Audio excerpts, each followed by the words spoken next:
Civil services with Nilesh channel आपका स्वागत करता है और आज हमारी प्रॉफिट एंड लॉस की लास्ट क्लास है और इसके बाद फिर हम नेक्स्ट टॉपिक में शिफ्ट कर जाएंगे। अभी तक अगर आपने हमारे चैनल को सब्सक्राइब नहीं किया है और आपने पिछले वीडियोस नहीं देखे हैं तो मेरी सलाह है कि इस वीडियो के बाद आप सारी वीडियोस देख डालें ताकि सीसेट से आप परेशान ना हो और जल्दी से इस वीडियो को लाइक कर दीजिए ताकि आपका सपोर्ट और प्यार हमें मिलता रहे। अब प्रॉफिट एंड लॉस में आज हम डिस्कस करेंगे जो भी यूपीएससी ने सवाल पूछे हैं 2011 से 23 तक। उसके अलावा सिंस वो क्वेश्चंस बहुत ज़्यादा नहीं थे तो मैंने वो टॉपिक्स भी उठाया है जो कि लाइक सीडीएस में पूछे गए थे, सीएपीएफ में क्वेश्चंस पूछे गए थे, तो उन क्वेश्चंस को भी मैंने इस स्लाइड में इंक्लूड कर दिया है। और इससे पहले लेकिन मैं आगे बढ़ूं, लॉस के बारे में बात करते हैं। लॉस या फिर आप इसको दूसरी तरीके से कह सकते हैं कि बहुत सारे लोगों को डर होता है कि ज़िंदगी में मैं मेहनत तो कर रहा हूँ, क्या मुझे इसका रिजल्ट मिलेगा कि नहीं मिलेगा। एक बहुत ही छोटी सी कहानी सुनाता हूँ। एक किसान था, उस किसान के पास एक व्यक्ति आता है और उससे वो पूछता है कि क्या इस वाले मौसम में तुमने कुछ बोया है, गेहूँ बोया है तुमने? तो बोला नहीं। बोला क्यों? तो बोला मैं गेहूँ बोया अगर और मेरा नुकसान हो गया बाई चांस तो क्या करूँगा? तो बोला अच्छा कोई बात नहीं। अच्छा क्या तुमने मकई बोई है, मकई कॉर्न? तो उसने बोला नहीं। तो बोला क्यों? तो बोला कि नहीं मैं अगर मकई बोऊंगा तो बाई चांस लॉस हो जाए। तो उसने बोला अच्छा कोई बात नहीं, क्या तुमने कुछ भी बोया है?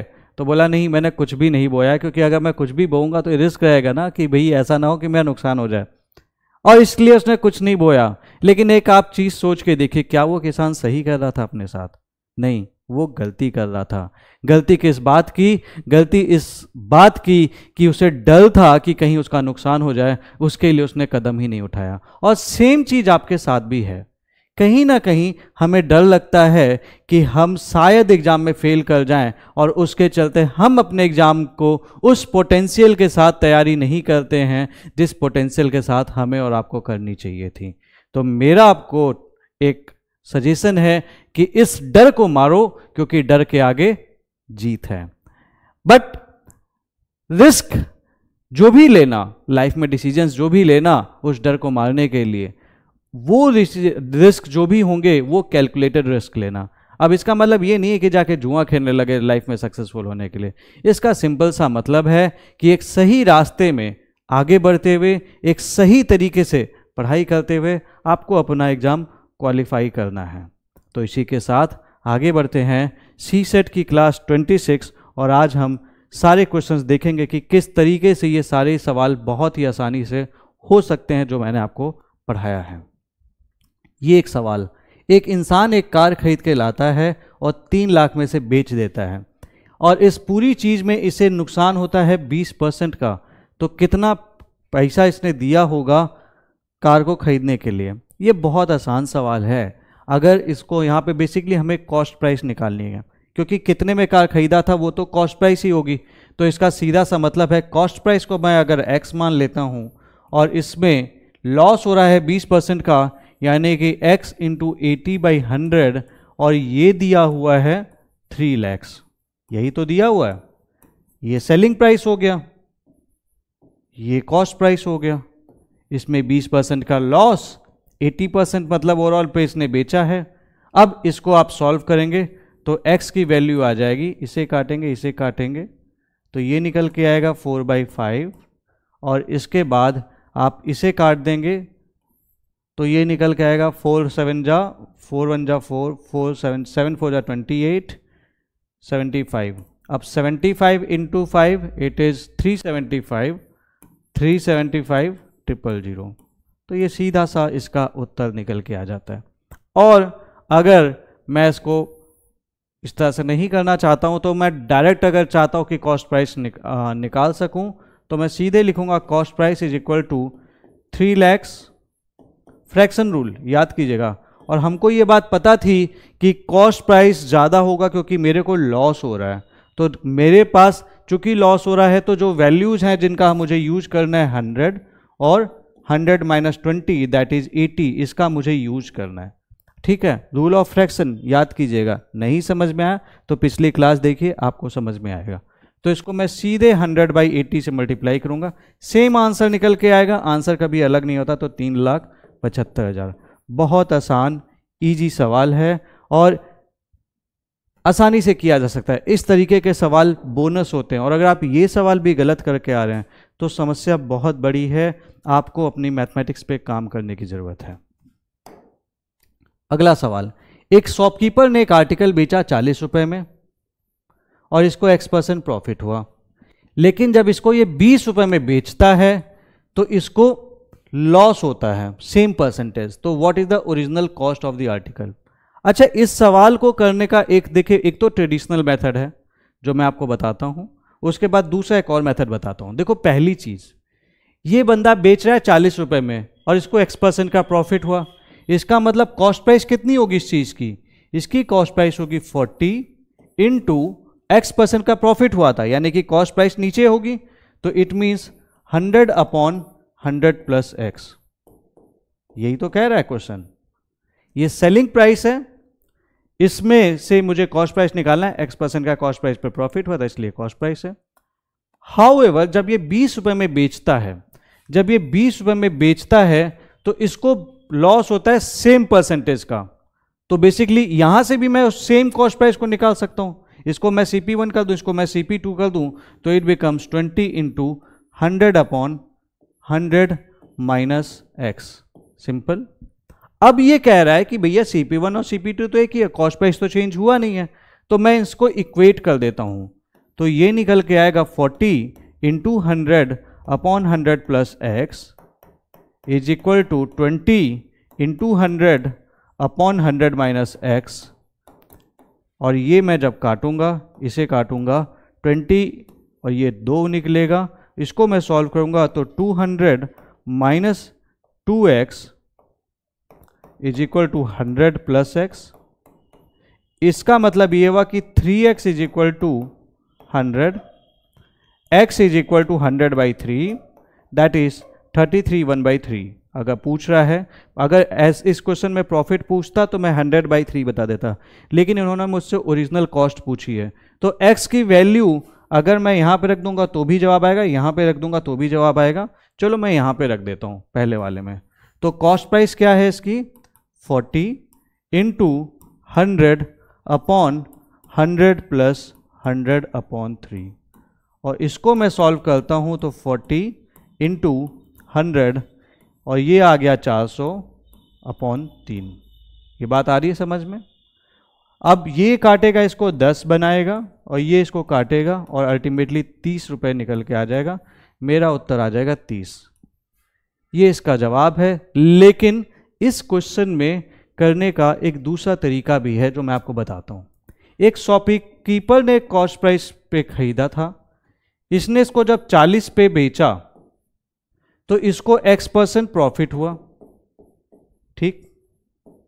लेकिन अगर इसने X% लॉस पे बेचा, X% लॉस पे बेचा और 20 रुपये में बेचा, तो इसने बेसिकली 20 रुपये में जब बेचा था तो इसको X% लॉस हो रहा था। तो सीधी सी बात है, इस केस में ये जो कॉस्ट प्राइस होगा इससे बड़ा होगा और इस केस में कॉस्ट प्राइस इससे छोटा होगा, यानी कि CP की जो भी वैल्यू आएगी वो 20 और 40 के बीच में जरूर होगी। तो 10 को मैं देख लेता हूं, क्या ये 20 और 30 के बीच में है? नहीं भैया, ये नहीं है। 20 को मैं देख लेता हूं, क्या 20 और 40 के बीच में है? नहीं, ये 20 के इनके बीच में नहीं है, ये इसके बराबर है। लेकिन सेम पे खरीदूंगा और सेम पे बेच दूंगा तो कोई प्रॉफिट लॉस तो होगा नहीं, तो ऑब्वियस सी बात है ये उत्तर नहीं हो सकता। 30 को मैं देख लूं तो क्या इनके बीच में है 40 को? तो नहीं भैया, ये भी इनके बीच में नहीं है, क्योंकि ये यहाँ पे अगर मैं लिख दूंगा तो यहाँ पे कोई प्रॉफिट लॉस नहीं होगा। तो बची एक ही वैल्यू है जो कि 30, जो इनके बीच में, इसलिए इसका उत्तर 30 ही हो सकता है। बिना कैलकुलेशन किए ऑप्शन से भी आप कई बार उत्तर निकाल सकते हैं। बहुत आसान है, इसमें बिल्कुल ना परेशान हो और इस क्वेश्चन को आप समझें, ठीक है। तो ये देख लीजिए, ये अलग स्टेप है, ये एक अलग स्टेप है। आप आराम से कर सकते हैं, चाहे आप इधर से कर लें चाहे इस तरह से कर लें। अगला सवाल, अगर सोहन 2 गोट्स को बेचता है सेम प्राइस पे और इसको एक पे प्रॉफिट होता है 10% का और एक पे लॉस होता है 10% का, तो फिर ये कंडीशंस दी हुई है कि भैया लॉस हो रहा है कि प्रॉफिट हो रहा है, अगर कुछ हो रहा है तो क्या हो रहा है। तो मैंने आपको बताया था इस क्वेश्चन में जब selling price is same, if the selling price is same, ठीक है, और जो हमने दो आर्टिकल्स का सेलिंग प्राइस सेम है और एक आर्टिकल को हमने x% प्रॉफिट पे बेचा है, दूसरे आर्टिकल को हमने x% लॉस पे बेचा है, तो उस केस में हमेशा लॉस होता है और वो होता है -x²/100। स्टेप वाइज कैसे करेंगे, इसके स्टेप्स मैंने आपको पिछली क्लास में ऑलरेडी बता दिए थे, तो स्टेप वाइज भी कर सकते हैं, बट फिलहाल मुझे अगर फॉर्मूला याद है तो इट सिंपली मीन, इसका मतलब हो गया -x²/100, इसका मतलब 10 × 10/100, क्योंकि लॉ इस केस में हमेशा ही लॉस होगा, ये काटेंगे तो इट इज़ -1%। तो ये हो जाएगा ही सफर्स अ लॉस ऑफ 1%। आसान है, आराम से इस क्वेश्चन को किया जा सकता है। ये सारी चीज़ें मैंने डिस्कस की हैं, स्टेप्स भी डिस्कस किए हैं, बट ये फॉर्मूला भी बताया था, इस फॉर्मूले को मैंने सीधे अप्लाई कर दिया। Gopal bought a cell phone and sold it to Ram at 10% profit. Then Ram wanted to sell it back to Gopal at 10% loss. What is the Gopal position if he agree? Gopal ने, अब मैं मान लेता हूं कि गोपाल ने कोई सेल फोन खरीदा और ये 100 रुपीज में खरीदा, ठीक है, और इसने राम को बेचा 10% प्रॉफिट पे, ठीक है, राम को बेचा 10% प्रॉफिट पे, यानी कि राम को ये कितने में बेच रहा होगा, 110 रुपए में, 10 रुपीज, ठीक। अब राम इसको बेचना चाहता है गोपाल को वापस, राम इसको दोबारा गोपाल को बेचना चाहता है वापस 10% लॉस पे, यानी कि 10% लॉस पे बेचना चाहता है। इसका मतलब कितने रुपए में बेचना चाहता है, 99 रुपीज में बेचना चाहता है। तो what will be the Gopal's position if he agree? तो देखो भैया, पहली बार इसको 100 रुपए में जो चीज़ मिल रही थी, इस बार इसको वही चीज़ 99 रुपीज़ में मिल रही है, यानी कि आपका 1 रुपए का प्रॉफिट हो रहा है, ठीक। तो गेन कितना होगा, 1/100 इंटू 100%, इट इज़ 1% गेन। तो इसका आंसर सी आ जाएगा। बहुत आसान सवाल है, इस क्वेश्चन में बिल्कुल ना घबराएं। इस तरीके के क्वेश्चन, देखो ये सब जो क्वेश्चन होते हैं ना, कॉन्सेप्चुअल क्वेश्चन होते हैं, चीज़ समझ गए तो एक बार में कर लोगे, नहीं तो फॉर्मूला लगाते रह जाओगे, परेशान होते चले जाओगे। अगला सवाल पे आते हैं। एक पर्सन अलाउ करता है 10% discount for the cash payment from the marked price of a toy and still he makes a 10% gain. What is the cost price of the toy which is marked at 770? तो basically मैं मान लेता हूं इसका कुछ cost price होगा, मुझे नहीं पता क्या है। आपको मैंने बताया था इस पे हम बेसिकली लिस्टेड प्राइस या फिर मार्क्ड प्राइस कुछ लिखते हैं, मतलब जनरली हम जो खरीदते हैं, लेकिन बेचते समय आपने देखा होगा ना, जो स्टिकर्स होते हैं मार्क्ड प्राइस जो हमने कस्टमर को दिखाने के लिए दिए हैं, वो यहाँ पे है 770 रुपये, ठीक। अब इस प्राइस पे, इस पे नहीं, इस प्राइस पे मैं क्या कर रहा हूँ, 10% डिस्काउंट दे रहा हूँ, तो मेरा जो सेलिंग प्राइस निकल के आएगा वो निकल के आएगा इसका 10% डिस्काउंट, तो वो सेलिंग प्राइस निकल के आएगा 770 इंटू 10% डिस्काउंट दे रहा हूं, यानी कि मैं 90/100, ये मेरा सेलिंग प्राइस है, ये कटा, ये कटा, ये कटा, ये कटा, 7 9 जा 63 और 9 7 जा 63 plus 6 69, 693 rupees is the selling price. अब ये रुपीज होगा, खुद से लिख लेना, आगे पीछे फर्क नहीं पड़ता, टेंशन की बात नहीं है। स्टिल ही गेन्स 10%, लेकिन फिर भी ये कॉस्ट प्राइस पे 10% प्रॉफिट में है डिस्काउंट देने के बाद भी। आपको मैंने बताया था कभी भी मार्क प्राइस पे प्रॉफिट या सेलिंग प्राइस पे प्रॉफिट जब हम निकालते हैं तो हमेशा हम कॉस्ट प्राइस पे ही कैलकुलेट करते हैं।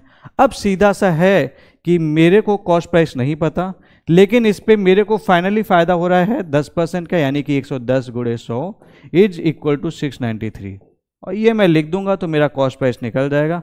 और ये जब मैं सॉल्व करूंगा तो ये इससे कटेगा, 11 6 जा 66 और 11 3 जा 33, तो उसके बाद इसे मैं सॉल्व करूंगा तो कॉस्ट प्राइस निकल के आएगा ₹630।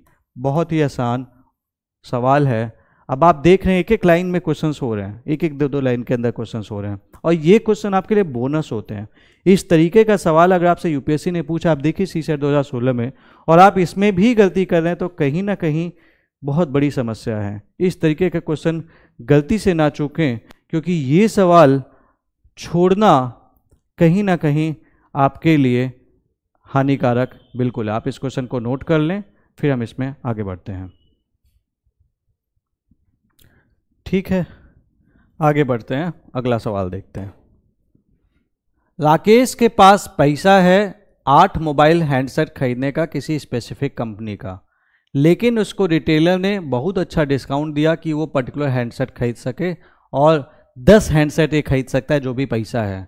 तो क्या डिस्काउंट ऑफर किया है रिटेलर ने? देखो, इस तरीके के सवाल में ना आपको ये दो चीज़ याद रखनी है, 8 और 10, ये चीज़ जरूर ध्यान रखनी है। तो हम मान लेते हैं कि राकेश के पास कितना पैसा है। मैं मान लेता हूँ राकेश के पास लेट से 800 रुपये है या फिर 80 रुपये, kind of you can say इनका एलसीएम। वैसे तो इनका एलसीएम 8 और 10 का 40 होगा, बट मैं अपनी कैलकुलेशन और इजी बनाना चाहता हूँ, तो मैं मान के चलता हूँ कि राकेश के पास जो पैसा है ना वो ज़्यादा नहीं है, 80 रुपये का ही है। आप 800 भी मान सकते हो, 8000 भी मान सकते हो, कोई समस्या नहीं है। अब 8 मोबाइल हैंडसेट ये खरीद सकता था 80 रुपये में।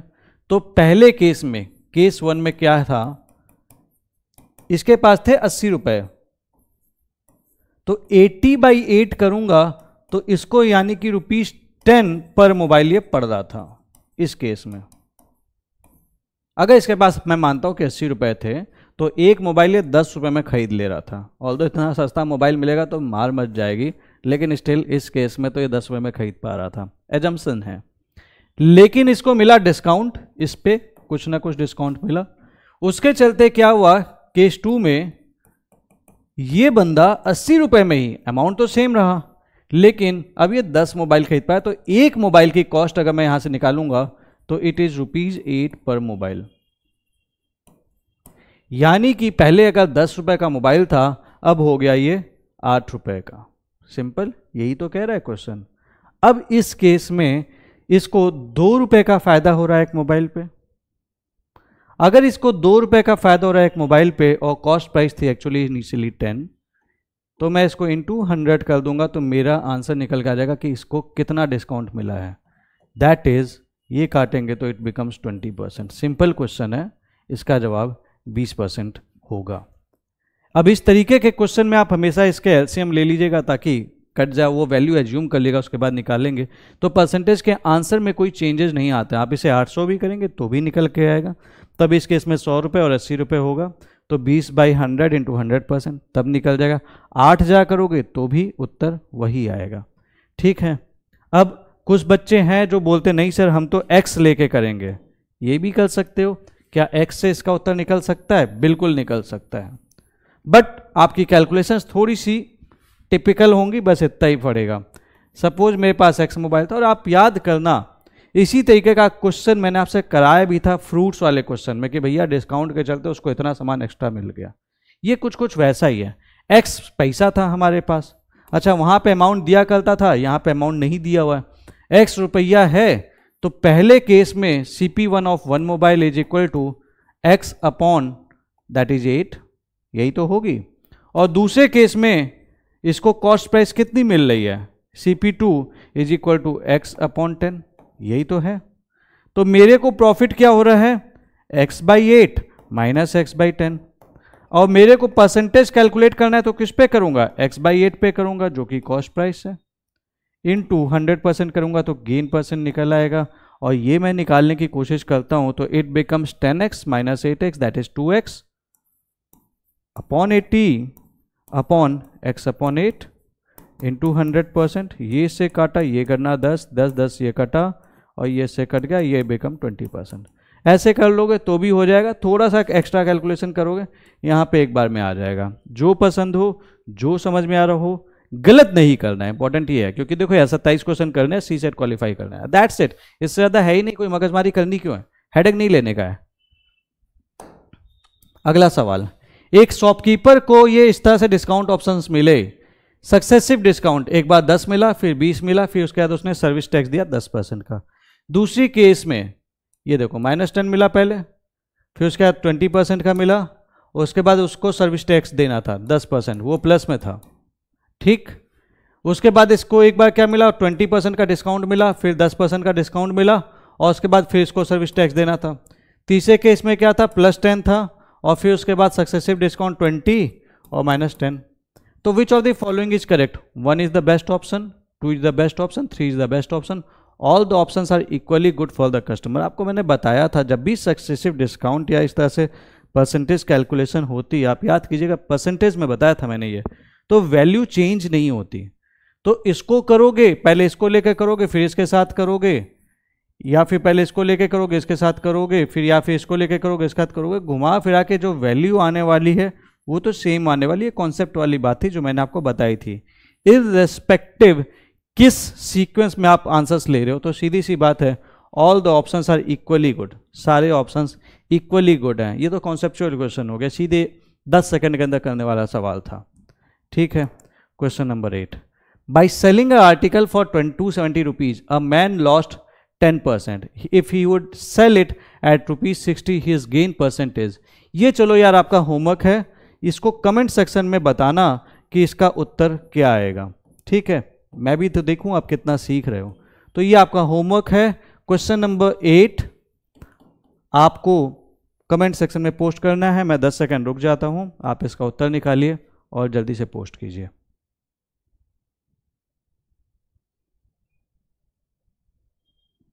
चलो आगे बढ़ते हैं। अगला सवाल, by selling 15 mangoes a fruit vendor recovers the cost price of 20 mangoes, what is the profit percentage of the fruit vendor. बड़ा ही आसान सवाल है, डिस्कस किया था, इनिशियल क्वेश्चन ही हमने स्टार्ट यहीं से किया था। Basically 15 SP is equal to 20 CP, याद आया। अब इसके बाद फिर मैं कर दूंगा SP upon CP is equal to 20 upon 15, यानी कि 15 पे मेरा जो फायदा हो रहा है वो 5 का हो रहा है डिफरेंस। तो मेरे से अगर पूछा है गेन परसेंटेज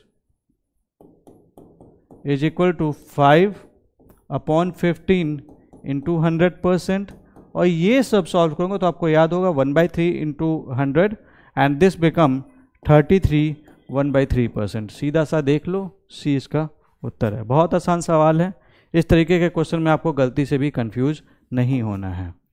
एक ये सवाल, a man purchases 2 clocks A and B at a total cost of ₹650, 650 रुपये में 2 क्लॉक्स लेके आ गया, बहुत अच्छी बात है।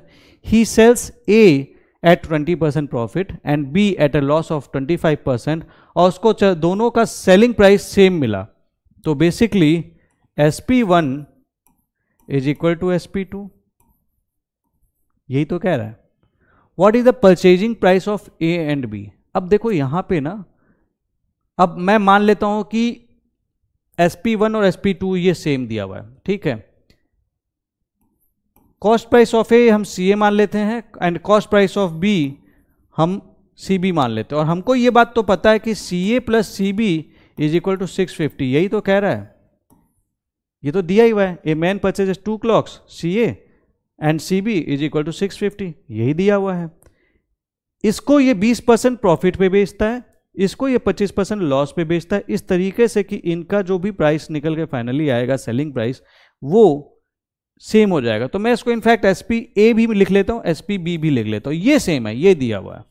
अब मैं क्या करूंगा, यहां पे लिख सकता हूं CA इंटू, अब पहला वाला जो था इसने 20% प्रॉफिट पे दिया था, यानी कि 120 अपॉन 100 इज इक्वल टू जो दूसरा वाला था ये 25% लॉस पे था, यानी कि CB इंटू 25% लॉस, यानी कि जो इस पे बेच रहा होगा कितना होगा 75 अपॉन 100, यही तो था। अब दिस इज इक्वल, तो मैं क्या करूंगा, इसको सॉल्व करूंगा, ये निकल के आएगा 6/5, ये निकल के आएगा 3/4, और इससे काटूंगा तो 3 2 जा, तो ये जब निकालूंगा तो CA/CB जो निकल के आ रहा है वो निकल के आ रहा है 5/8, यही तो निकल के आ रहा है। अब इनफैक्ट बहुत सारे बच्चों को यहां पे निकालने की जरूरत भी नहीं है, आप अगर खाली CA पूछता तो निकालने की जरूरत है। आप एक चीज ये देख सकते हो यहां से कि जो ये दो प्राइसेस दिए, अगर इनके बीच में रेशियो 5:8 का है तभी ये सही आंसर हो सकते हैं। तो इसमें अगर आप चेक करोगे तो केवल ये एक ऐसा नंबर है जिसका जो रेशियो है वो 5:8 का है। 50 से काटोगे हो जाएगा, बाकी किसी में 5:8 का रेशियो नहीं है। तो बिना सॉल्व किए आप सीधे बोल भी सकते हो कि 20 का उत्तर है, लेकिन मेरा दिल नहीं मान रहा। मुझे लगा कि यार चलो CA का प्राइस तो निकाल लूँ।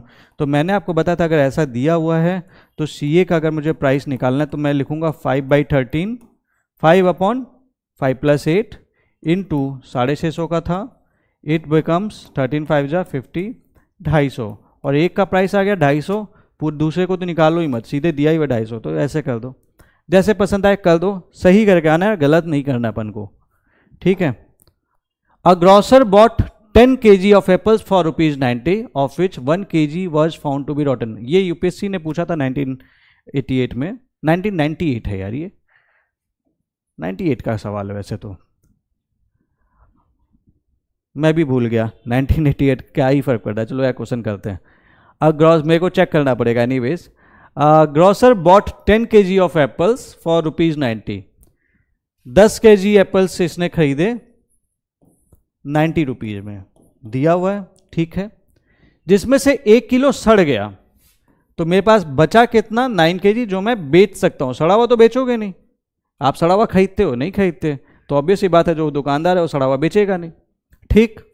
If he wishes to make a profit of 10%, तो 10% का इसको प्रॉफिट करना है तो बेसिकली प्राइस के बारे में सोचेगा कि भैया 90 पे मेरे को 10% का प्रॉफिट हो जाए, तो मैं कितना बेचूंगा, मैं इसको बेचूंगा 90 इंटू 110/100, और इसको जब मैं सॉल्व करूंगा तो मेरे को निकल कर आए, मेरे को 99 रुपीज़ तो भैया चाहिए, तो मेरा 10% प्रॉफिट आ जाएगा। तो किस रेट पे मैं बेचूं, 99 रुपीज़ चाहिए और बेचने के लिए है केवल 9 किलो, तो मैं इसे 99 रुपीज़ अपॉन 9 kg इससे डिवाइड करूंगा तो ये आ जाएगा 11 रुपीज़ पर kg। तो मैं 11 रुपये के हिसाब से बेचूंगा तो मेरे को प्रॉफिट मिल जाएगा। तो इसका आंसर हो जाएगा answer D, that is 11 rupees पर kg। आसान है, कोई समस्या? आगे बढ़ते हैं। एक बायर ने एक टेबल खरीदा 2000 रुपये में और इसको बी को बेच दिया 60% गेन के साथ। बी ने सी को बेचा 5% लॉस के साथ, तो कितने में बी ने सी को सेल किया? तो बहुत सिंपल सक्सेसिव वाली चीज़ें हैं। 2000 में खरीदा और बी को बेचा 60% गेन पे, यानी कि 160/100 इस पे इसने बी को बेचा। एक कोई का ये प्राइस था, बी के लिए ये प्राइस था। अब बी ने इसको बेचा सी को 5% लॉस पे, इनटू यानी कि सी ने खरीदा होगा इसको 95/100 और ये जो प्राइस था ये निकला सी के लिए, ठीक है। ये मैंने आपको परसेंटेज में भी सिखा रखा है और जब मैं इसके कुछ कॉन्सेप्ट करा था तो से भी सिखा रखा है। तो कितने में बी ने सी को बेचा होगा, तो यही प्राइस तो सी ने दिया होगा, वही निकल के आ जाएगा, सिंपल।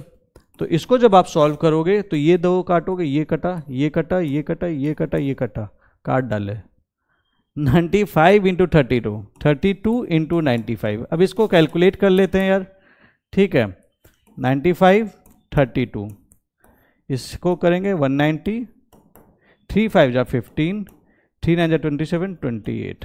ये करोगे 0 9 5 4 14 8 9 10, 3040 इसका उत्तर है। देखें है क्या? हाँ जी बिल्कुल है सर, 3040 इसका उत्तर आ जाएगा। तो बहुत आसान सवाल है, एक एक लाइन वाले सवाल है, घबराने का बिल्कुल नहीं है। नजरिया स्ट्रांग रखिए, मैथमेटिक्स आपके लिए कभी भी समस्या नहीं प्रोड्यूस करेगी। चलो ये क्वेश्चन, अरुण ने परचेज किया टीवी, IAS 2008 का सवाल था, जिस टाइम पे सीसेट का एक नॉन एग्जिस्टेंट था। यू कैन से मैथ्स के क्वेश्चंस तो आते थे, लेकिन एक होता ना सीसेट नाम से जो आप जानते हो, वो नाम नहीं था, बस मैथ्स के तो तब भी आते थे। अरुण ने परचेज किया एक टीवी 20% डिस्काउंट पे at the list price. Now list price क्या होती है? जो लिस्ट लिखी होती है, बेसिकली एक तरह से वो मार्क्स प्राइस ही होती है। तो मार्क्स प्राइस लिख दीजिए चाहे लिस्ट प्राइस दे दीजिए, ठीक है। तो हमारी लिस्ट प्राइस है कुछ, अरुण ने एक टीवी परचेज किया 20% डिस्काउंट पे, इस पे हमने 20% डिस्काउंट ले लिया, ठीक है। एक तरह से डिस्काउंट ले लिया, चाहे आप इसे लॉस कह लो या डिस्काउंट कह लो, बेसिकली डिस्काउंट कह लो, ठीक। He got 25% discount in place of 20% discount. अगर इसको 25% डिस्काउंट मिलता, 25% डिस्काउंट मिलता तो फिर ये 900 रुपये बचाता, ये 900 रुपये बचाता। तो यही गैप जो ये निकल के आ रहा है ये है 900 रुपये। तो यानी कि 5% of list price simple is equal to 900 रुपये। इसको सॉल्व करोगे तो लिस्ट प्राइस इक्वल टू, ये क्वेश्चन भी मैंने आपसे कराया हुआ है क्लास में, आप आराम से इसको कर सकते हो, ये 18,000 निकल के आ जाएगा। सिंपल सवाल था, याद कीजिएगा, सिमिलर क्वेश्चन हमने किया था, सीधे माइनस किया था। तो इस तरीके के क्वेश्चन अब देख रहे हैं, हलवा सवाल है, एक लाइन में होते हैं। क्यों परेशान होना, क्यों टेंशन लेना, क्वेश्चन करेंगे, आगे बढ़ेंगे, सीसेट क्वालिफाई करेंगे, मस्ती करेंगे। Rajendra bot A mobile with 25% discount on the selling price. अगर मोबाइल की कॉस्ट 4875 है तो ओरिजिनल सेलिंग प्राइस क्या है? यार ये नहीं कराऊंगा मैं, ये भी आपका होमवर्क है, ये तो आपको कमेंट सेक्शन में जरूर पोस्ट करना होगा। और अभी मैं रुक जाता हूं, अभी के अभी पोस्ट कर दो, मैं 10 सेकंड रुकता हूं, 20 सेकंड।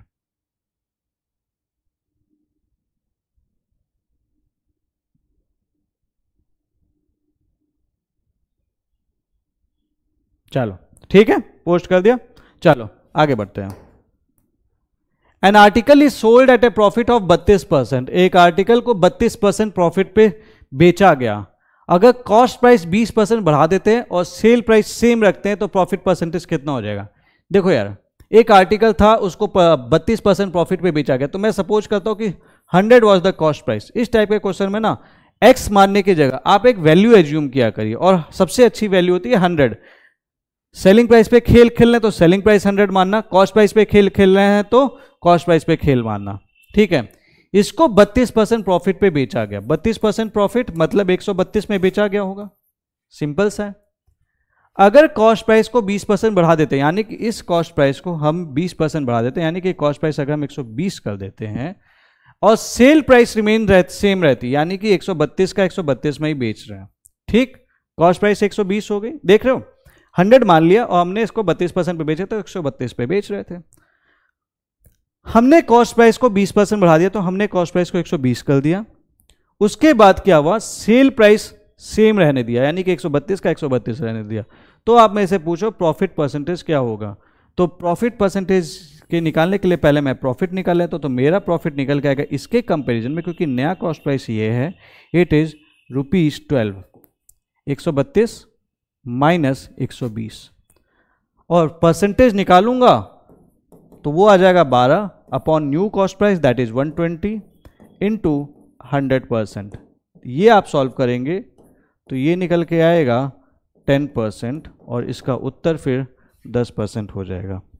तो बस यही सारे सवाल थे और आपने पाए कि प्रॉफिट एंड लॉस के सवाल कितने आसानी से हो गए। बहुत आसान है, बट अपने अंदर भी एक कन्विक्शन होना चाहिए यार कि इस क्वेश्चन से हमें घबराना नहीं है, ये क्वेश्चन हमें कर लेना है। आप जरूर कर लोगे। जिंदगी में एक चीज हमेशा याद रखना, अगर आपका खुद पे दृढ़ निश्चय है कि मैं इस चीज को कर सकता हूं तो आप कर लोगे। If you think you can, you can.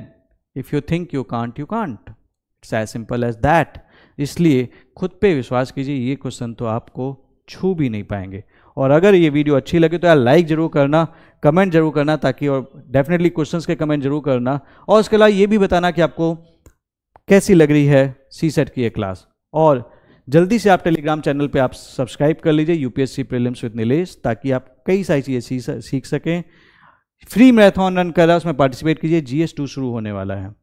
और बेस्ट PYQs मार्केट में अगर आपको कहीं से मिल सकता है ना, तो ये यहीं से मिल सकता है, क्योंकि मैंने पढ़ना उस बुक के अकॉर्डिंग अरेंज कर दिए क्वेश्चंस के किस तरीके के सवाल पूछे जाएं। तो आप उस चैप्टर्स को पढ़ते समय इंस्ट्रक्शंस के साथ आप पढ़ाई कर सकते हैं, आपको किसी चीज़ की ज़रूरत नहीं पड़ेगी। तो ये आपको इस वेबसाइट से मिल सकता है, नीलेश AIR 442। और क्वालिटी देखना चाहते हैं तो क्वालिटी वाला डॉक्यूमेंट फ्री रखा गया है, आप उसे डाउनलोड फ्री ऑफ कॉस्ट करके चेक कर सकते हैं। और सीसेट के लिए डेफिनेटली CSE टॉपर पे जितनी जल्दी हो सके ना रजिस्टर कर लीजिए। आप एक चीज याद रखना यार, जो भी आप पढ़ रहे हो अगर आप उसको प्रैक्टिस नहीं करोगे तो फायदा ही क्या है। तो प्रैक्टिस के लिए आप CSE टॉपर पे जरूर रजिस्टर कर लेना, वो बहुत इंपॉर्टेंट है। और अगर अगेन ये वीडियो अच्छी लगे तो यार एक काम करना, आज किसी ना किसी के लिए इस वीडियो को अपने किसी एक फ्रेंड के साथ जरूर शेयर करना, ताकि आपके फ्रेंड भी, जो भी बच्चा तैयारी कर रहा है, उसको हेल्प मिल सके। With this I thank you all. This was Nilesh Kumar Singh. Thank you, all the best.